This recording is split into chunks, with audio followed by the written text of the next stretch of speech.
अस्सलामुअलैकुम students, this is miss chemistry.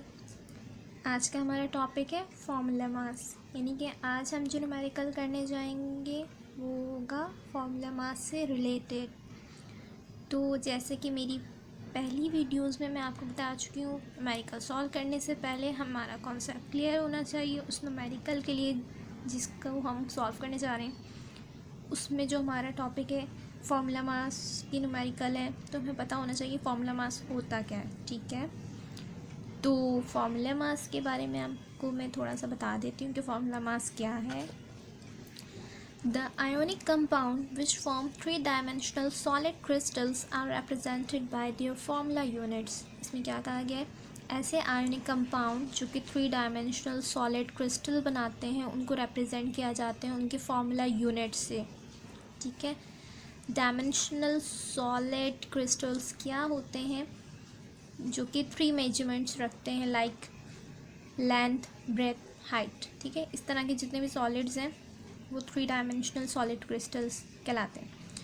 यहाँ पर आपकी आयनिक कंपाउंड की बात हो रही है, तो ऐसे आयनिक कंपाउंड जो कि 3 डायमेंशनल सॉलिड क्रिस्टल बनाते हैं वो उनको रिप्रेजेंट करते हैं फार्मूला यूनिट से। इस तरह आगे ये बता रहे हैं, in such cases formula mass calculated by the sum of atomic masses of all atoms in formula unit is called formula mass of that substance। ठीक है, यहाँ बता रहे हैं इस तरह के केसेस में होता क्या है कि जो फॉर्मूला मास है उसको कैलकुलेट किया जाता है एटॉमिक मासेस के, जो भी एटम्स हैं उनके एटॉमिक मासेस को सम कर लिया जाता है। जो आपके फार्मूला यूनिट में जितने भी एटम्स मौजूद हैं उनके एटॉमिक मासेस को सम किया जाता है और आपको मिलता है उसका फार्मूला मास। ठीक है, तो ये आपके एक फार्मूला मास का थोड़ा सा बैकग्राउंड था।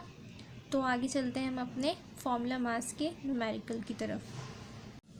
यहाँ पर आपके पास न्यूमेरिकल है फार्मूला मास का, जिसमें आपसे कहा जा रहा है calculate the formula mass of ammonium nitrate NH4NO3।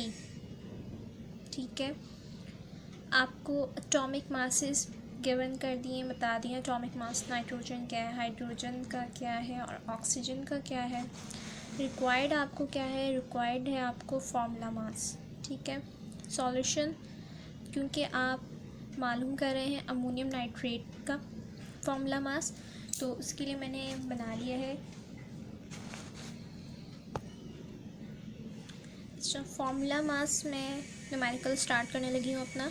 तो यहाँ पर आपके पास नाइट्रोजन कितने हैं, 1, एटॉमिक मास 14। अच्छा, ये जो एटॉमिक मासेस आपको मेरी इस वीडियो में या इससे पहले मेरी वीडियोस जो आपको नज़र आ रही हैं उन वीडियोस में क्या है, मैंने एटॉमिक मासेस को राउंड ऑफ लिया हुआ है। ठीक है, पॉइंट समथिंग, 0.01 इस तरह से होगा, 0.08 समथिंग। तो मैंने जो अपनी वीडियोस में यहाँ पे आपको एटॉमिक मासेस बताएं वो राउंड ऑफ करके हैं। ठीक है, तो इसके पास आप हाइड्रोजन है 1 नहीं बन, अच्छा यहाँ पर इस तरह की मिस्टेक हो जाती हैं। ठीक है, जब आप जैसे मैंने यहाँ पे 1 लिख दिया है क्योंकि इसका एटॉमिक मास, तो कोई इतना बड़ा इशू नहीं है, लेकिन आप इसको अपने हिसाब से ही सही से रखिए कि आप जो है पहले यहाँ पर नंबर बता रहे हैं कि कितने में। तो यहाँ पे आपके हाइड्रोजन के एटम 4 है। ठीक है, तो 4 एटम है, फिर इसके बाद इसका एटॉमिक मास लिखिए जो कि 1 है। इसी तरह से नाइट्रोजन है 1 और 40 इसका एटॉमिक मास है। इसके बाद ऑक्सीजन है, ऑक्सीजन आपके पास 3 है और यहाँ पर आपके पास क्या है, इसका एटॉमिक मास 16। राइट, अब आपने क्या करना है, 1 को 14 से, तो बहुत बेसिक सी मैथ है, मैं डायरेक्ट कर देती हूँ। 4 14, ठीक है,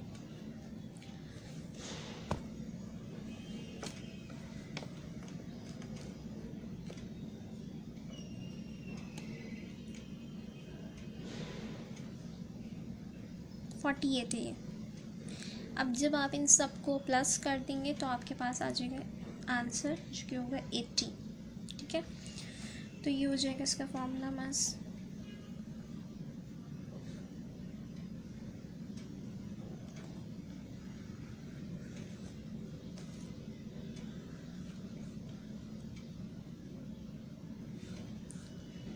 राइट। ये आपका न्यूमेरिकल सॉल्व हो चुका है फार्मूला मास का।